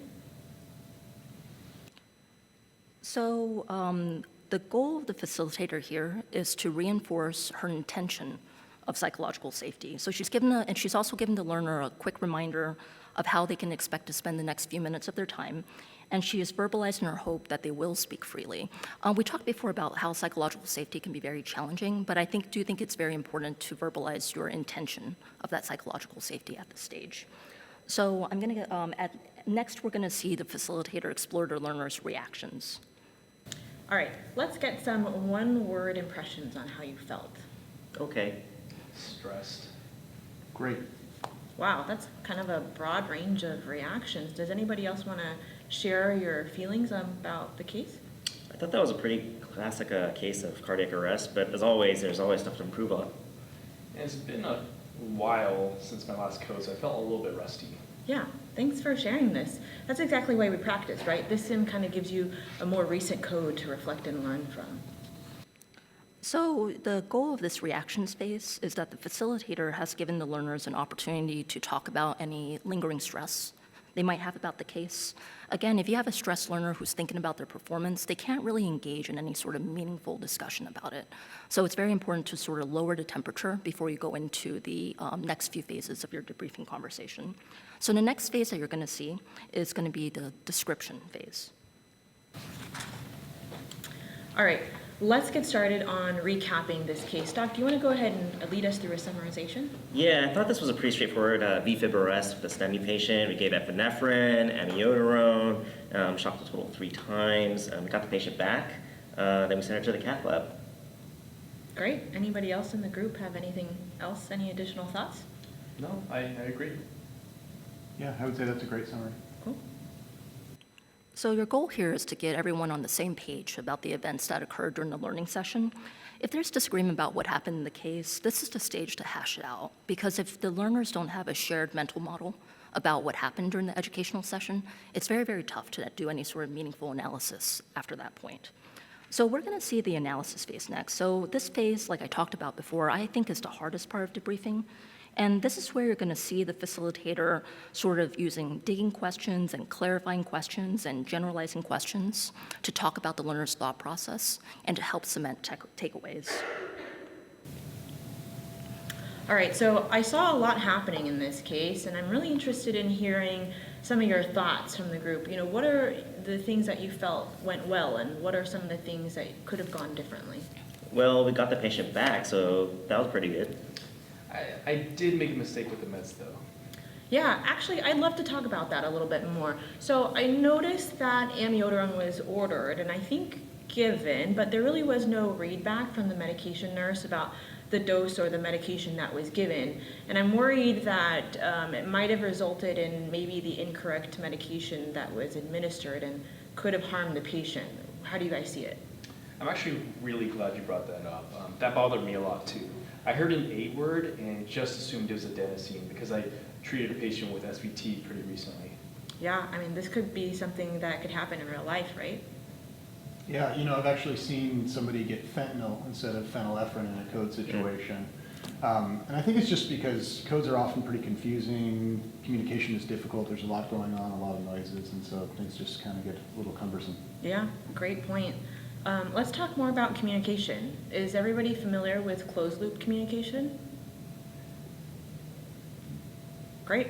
Well, what does closed loop communication look like, and why do you think it's underutilized in the real world? So that was the analysis phase, and now we're going to go into the application and summary phase of the PEARL's structured debriefing strategy. All right, great conversation, everybody. So the main takeaway points are the importance of closed loop communication, right? And speaking up and asking questions when something just feels off or something feels different. And any other take-home points you guys can think of? All right, nice work. Let's move on. So this is an opportunity for your facilitator to reinforce some of the takeaways from the session and also to draw a direct connection between her learning objectives and her intended takeaways to really cement that learning experience. So this is an example of a structured debrief from beginning to end using the PEARL's debriefing tool. I hope this helps illustrate how a debriefing structure might work for you in your education. Any questions from the group before we move on? So what we're going to do next is we talked about how the analysis phase of a debrief is probably the most difficult part of a structured debrief. We're going to watch a couple of examples of common issues that I think that I see in new facilitators as they become familiar with this idea of structured debriefing. So I'm going to play you a video that's about a minute long, and I'm hoping that you guys will watch the video, and then we'll have about 5 minutes of discussion about it afterwards. Talk about how that case went. As always, this is a safe spot. Plenty of room to ask questions and be curious about what's going on here. Nothing leaves this table. So I thought it went really well. What do you guys think? Yeah, I actually thought it went really well. Yeah, totally agree. Totally agree. Okay, so you guys did great. Anybody want to summarize that case for us? Yeah, it was a patient that came in with pneumonia, I think, with short of breath, needed oxygen. I think we considered intubation. So when you walked in the room, okay, I noticed that the patient was obviously in respiratory distress, right? And so you have to be able to remember the basics of somebody in respiratory distress. So those signs are going to be things like tachycardia, tachypnea, accessory muscle use, diaphoresis, all those things that you can. All right.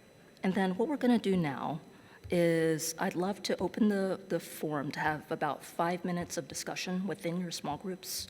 I'm just going to extend this real quick, and I'm going to put the questions up here. All right. So for the next 5 minutes or so, I'm going to have you guys talk about how you think that went, what issue you noticed with that, and what can you do in this situation to avoid that issue.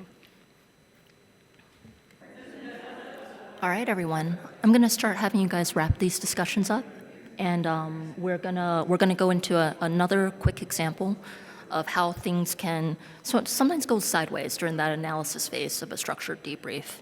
So I'm going to play another video of a common challenge that I personally encounter and I see a lot when people are learning to do these structured debriefs. So we're going to watch a video that's about 2.5 minutes long, and again, we're going to go into about 5 minutes of discussion. Let's discuss how that code went. Can somebody give me a summary of the case? Yeah, we had a patient, went into VFib, I think from a STEMI. We gave meds, started ACLS protocol, shocked the patient twice, I think, and then got her back. I think that's a great summary. Does everyone agree? So let's get more specific and about some of the management decisions. What went well for the group? What could have gone better? Well, I think once we figured out what rhythm it was, that we were able to provide pretty good ACLS at that point in time. Yeah, I agree, but I think in the beginning there was a little bit of miscommunication. Let's talk more about that. What kind of miscommunications did you notice? Well, I wanted to give the patient meds, but I don't think that they were actually ever given. Yeah, I actually noticed you said at one point give meds, but I wasn't really sure what you meant. I was busy with the defibrillator. I didn't hear anything at all. I agree with you. While I was observing you guys, I felt that there were times when the team didn't seem clear on the medications and dosages. I mean, ACLS can be confusing, right? There's so many parts to it. There's so many medications. There's a lot to remember. So let's take a few minutes and review the latest AHA guidelines so everybody can get that out and review it.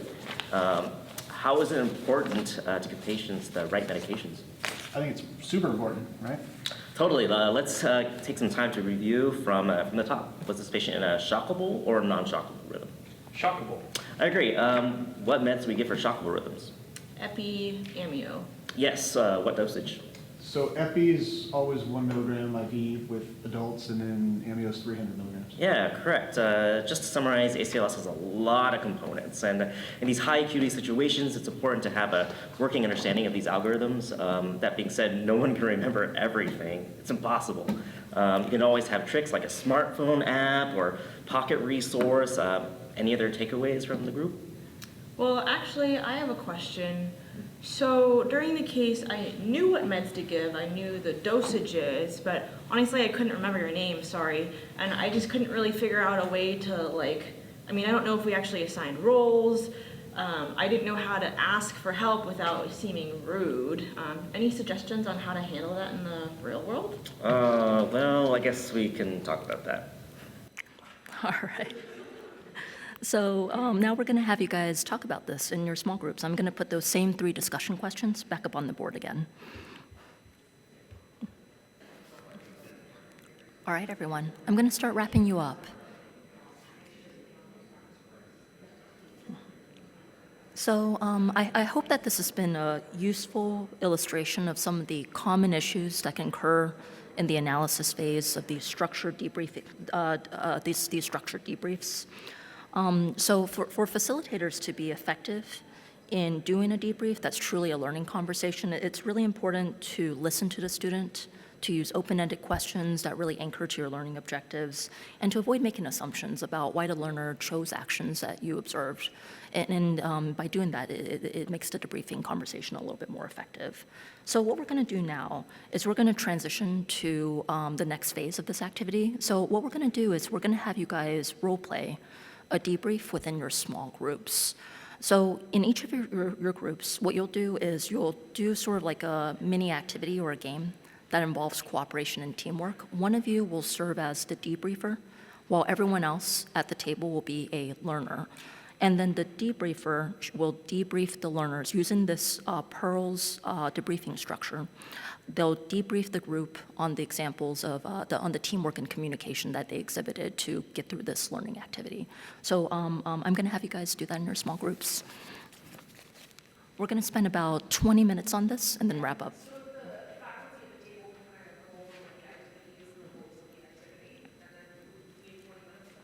We have 18 minutes. We'll say 18. All right, everyone, I'm going to do a quick wrap up in about 30 seconds.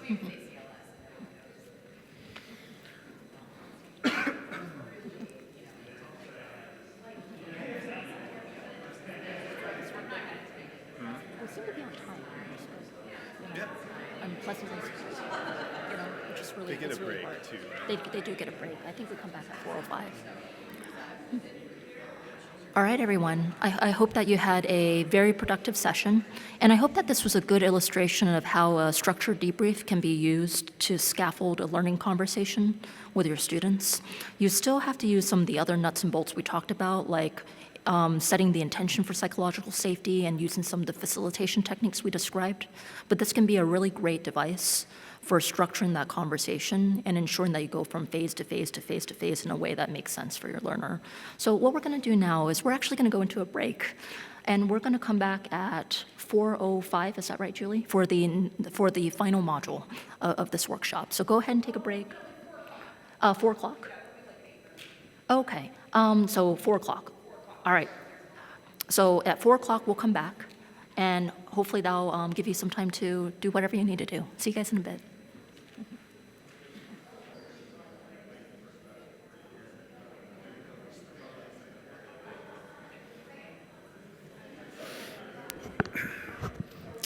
All right, everyone, if you'd turn to your seats, we're in the home stretch now.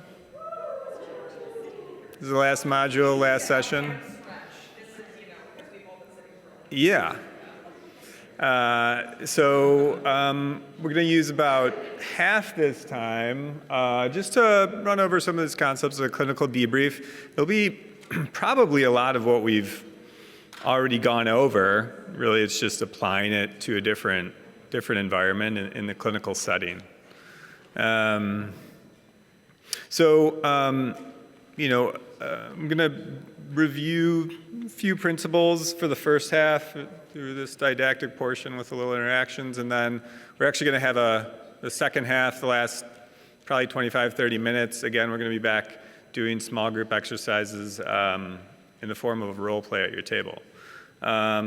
So as I mentioned, we're going to talk about the principles that we use in the classroom, the conversations that we have to engage learners in the clinical setting and during this, what we call the clinical debrief.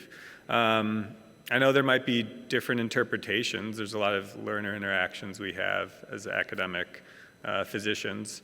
I think just to clear up any ambiguity, this is that time sort of where you engage your learner. So the idea is one faculty, one learner, sort of either throughout the shift or more likely at the end of a shift, reflecting on some of the experiences during the shift and engaging them in some reflective discussion about their performance. Objectives for this, as mentioned, we're going to mention some of the obstacles there might be to that, engaging in these conversations in a clinical setting. We're going to talk about then some of the manners and methods we can use to perform this clinical debrief, and then and also review our role as this principles as a clinical coach.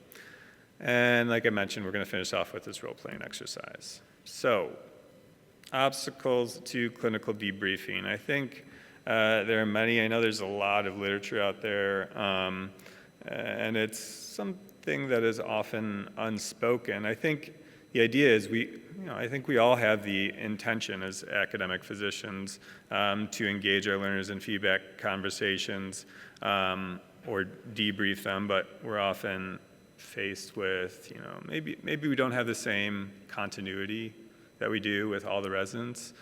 So we might not be able to break through with them as much or read them as well. There's also this concept of like specificity. I mean, that could be the bandwidth, but I'm sure you've all had like residents come to you at the end of the shift and they're kind of burnt out. You're kind of burnt out. It's been 12 hours and you're just like high five or pat on the back and thumbs up. And you might not have been able to gather anything specific to really give them feedback on, even though you really want to. And there's probably a lot that happened in that time. And then the big thing I think is just like creating time and space for this on our long shifts to engage our learners in these feedback conversations. So I don't think there's one singular answer to this. I think it is always an uphill battle. I think what we want to discuss here is potentially a model that we can use or a manner that we can apply some of these techniques in simulation in order to make these conversations potentially efficient, but also effective for them and in their development. Do you want to ground again now back in this experiential learning cycle that we talked about earlier? So this usually in the simulation setting, the experience is something that we've fabricated or challenged our learner with, but in clinical setting, it's what happened.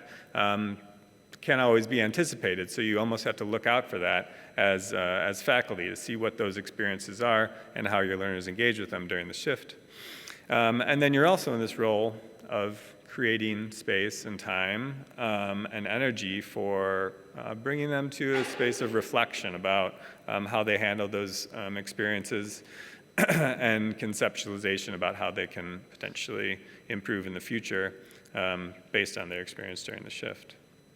So the idea is this clinical debrief is engaging the learners to reflect on their experiences in a deeper way to promote some aspect of their professional development.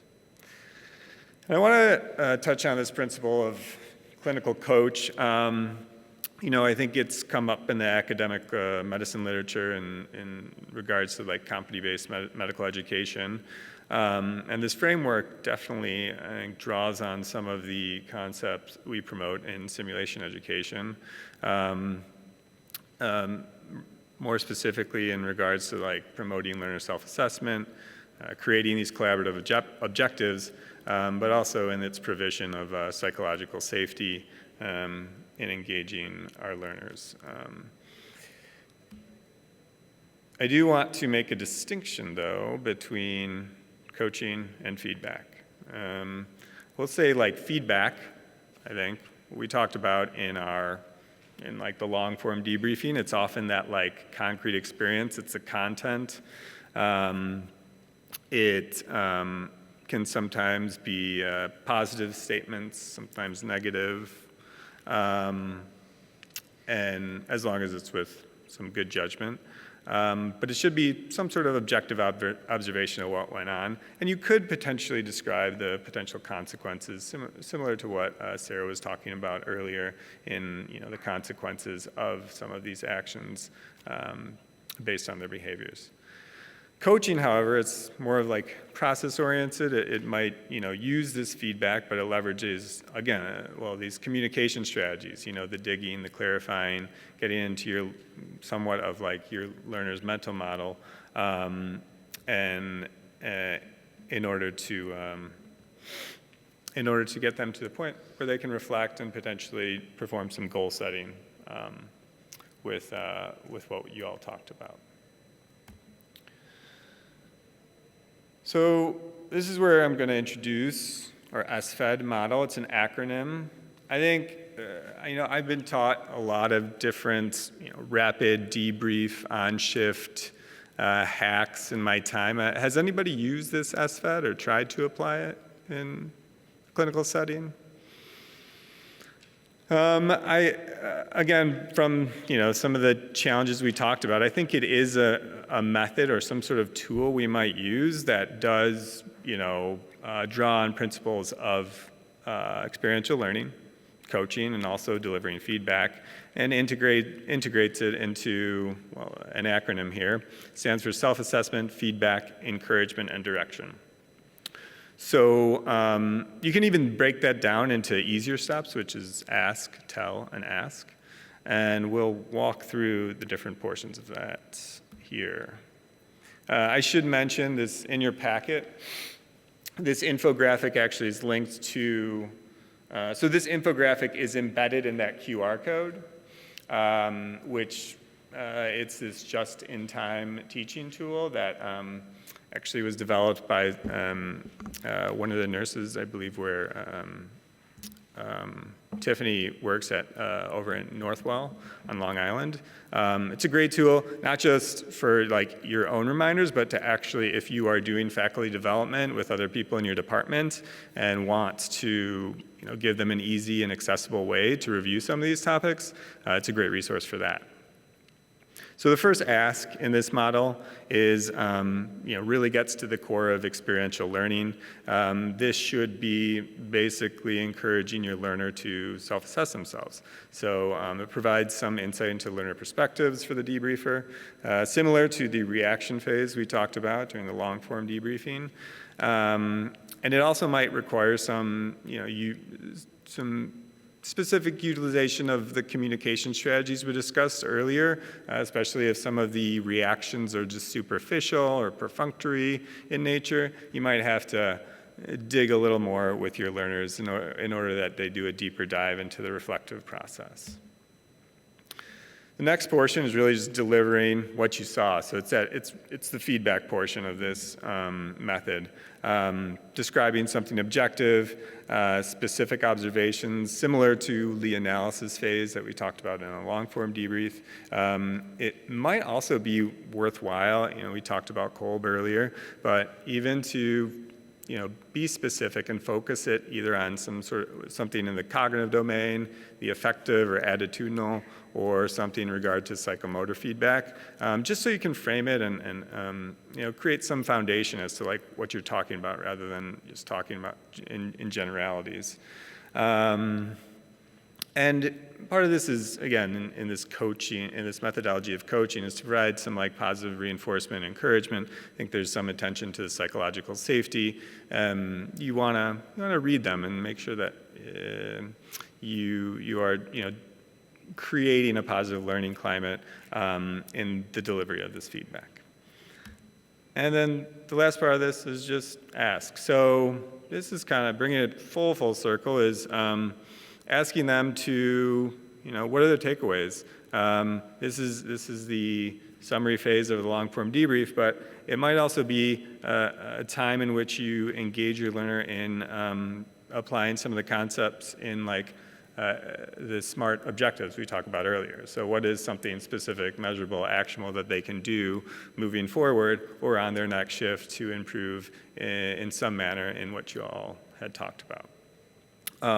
The idea here is you want them to start to become autonomous learners and nurture this experiential learning process and reflection so that they can continue to do it throughout their entire career. So that's it. I think I got through that in time. As mentioned, you're gonna stay in these same small groups. Your workshop facilitators have been furnished with some prompts, with some role play cues as your learner or your resident.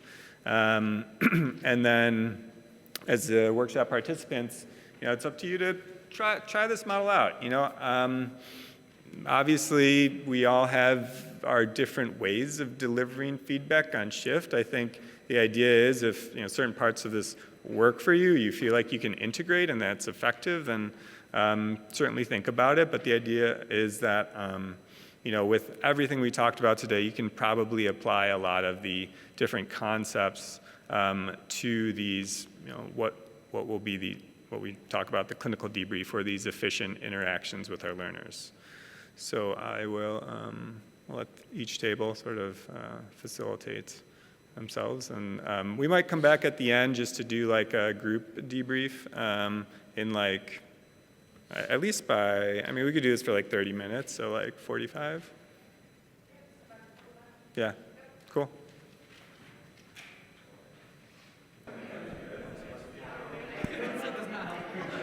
We're going to come back together in just a minute, so start closing out some of those great conversations. I know you guys are probably excited to get on with your day. Okay, you didn't need a minute. Okay. So we'd like to just wrap this up a little bit. There are, for the facilitators, I dropped surveys on the different tables. Something to note about the survey, I forgot that we were going to do a pre-assessment, so just ignore that part of the survey. So go to the post-assessment. We've got a little Likert scale there for you to fill out on that post-assessment portion, so just kind of ignore the pre-assessment portion.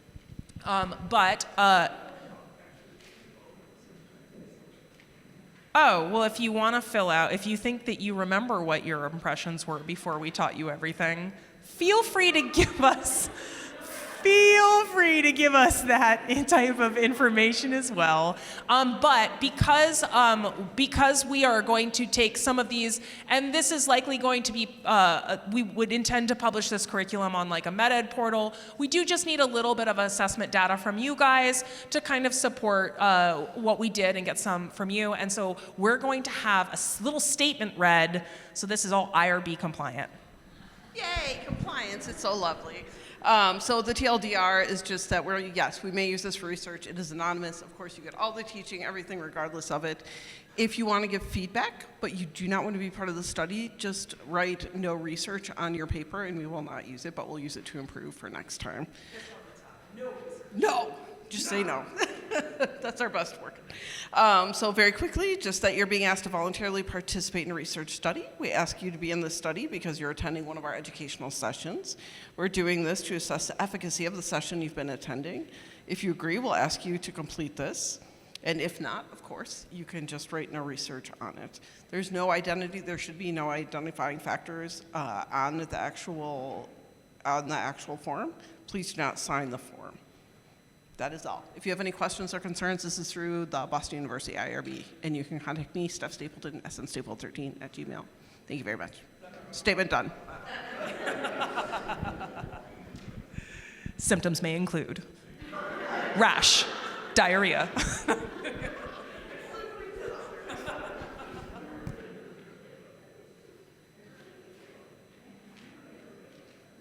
As participants fill this out, for faculty, when we're done here, we're just going to take a little 5-minute meeting over at our little faculty table, so don't run away too quickly.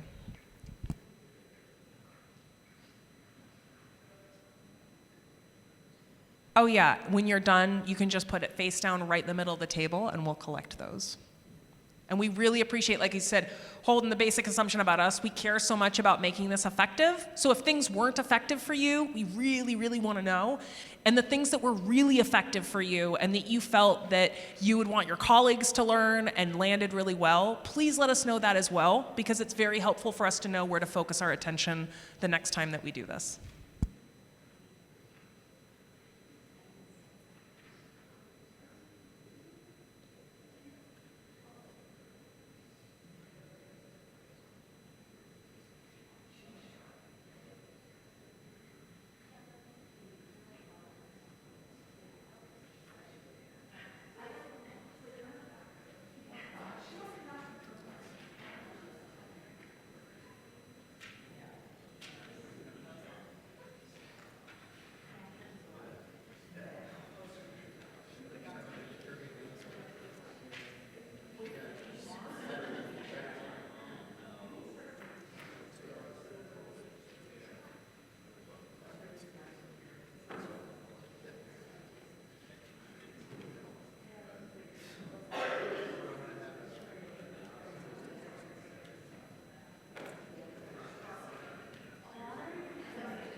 Okay, as you're finishing filling that out, I just want to have a couple of closing statements.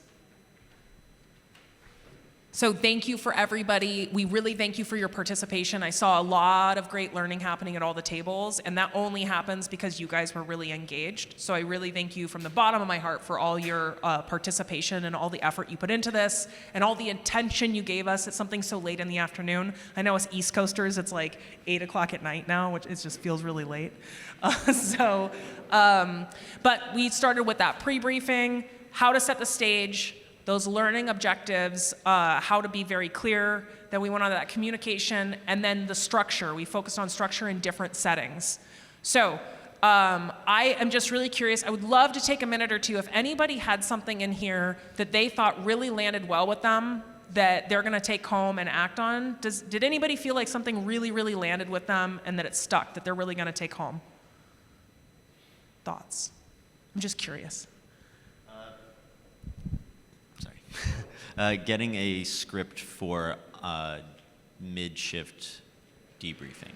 and feedback, like working through just like a way to introduce the topic and working your way into it without it being as awkward as it usually is. Yeah, so being really intentional about that. And then it normalizes it. Your resident or your learner medical student knows exactly what to expect.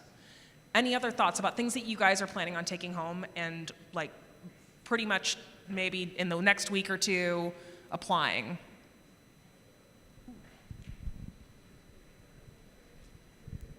Yeah, I mean, just heading into a SIM fellowship, I felt like my biggest knowledge gap was the area of like writing objectives. Like I felt like I had no idea how to do that if somebody asked me to do that. And I definitely feel like I have a much better understanding of how to like write effective, like measurable objectives now. Yeah, it's one of those things I thought was easy, and then once I really learned it, I was like, oh, I was not doing that right. Yeah. Any other thoughts of things that you guys want to, all the way over there?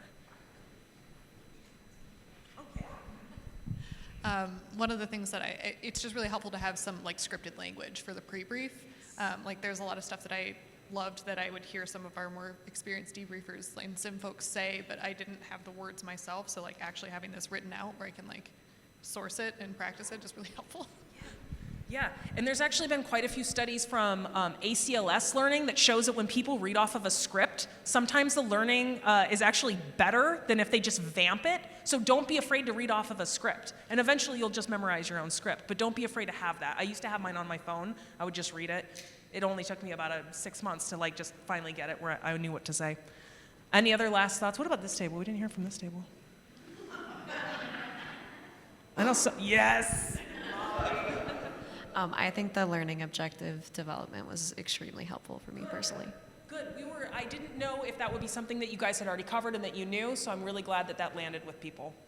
Okay, so I really appreciate that. Any other final comments from our group? Okay, well, thank you. Thank you very much. Be sure to leave your surveys. We'll be here if you have any questions and hang out a little bit. And yeah, thank you for participating, and a round of applause for all the facilitators that work so hard. Yay. Okay. Thank you.